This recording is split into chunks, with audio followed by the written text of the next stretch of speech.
So, Francesco, in terms of the work that you've done looking at biodiversity, your online platform, does that take into account those issues of culture, or is it really focusing on trying to strengthen enforcement and compliance measures? At the moment, the online course has some aspect related to biodiversity to raise awareness between the participants. That normally are government officials, so it's not the right target if you want to address the supply. So the people actually can't go in the forest to pick them up.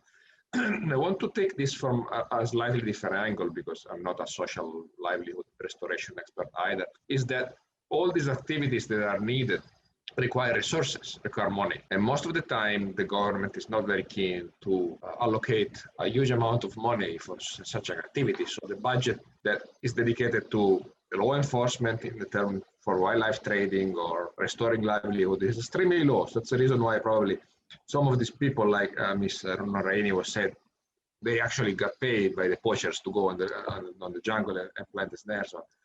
So we, in these months, we have a huge opportunity, which is the recovery from the pandemic.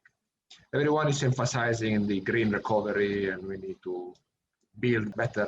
But actually, if you go and see the statistics, only the 3.5% of the money which has been allocated by the government is actually used for a kind of a green recovery. And most of them is allocated to renewable energy, which is good.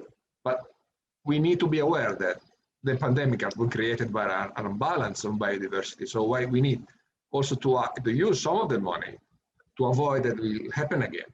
And one of the ways is trying to influence people. They allocate more resources to law enforcers, to change the policies, to give people livelihood restoration. For example, there is this big issue about legal or illegal wildlife trade. We keep the legal one, we regulate it. How do we do that?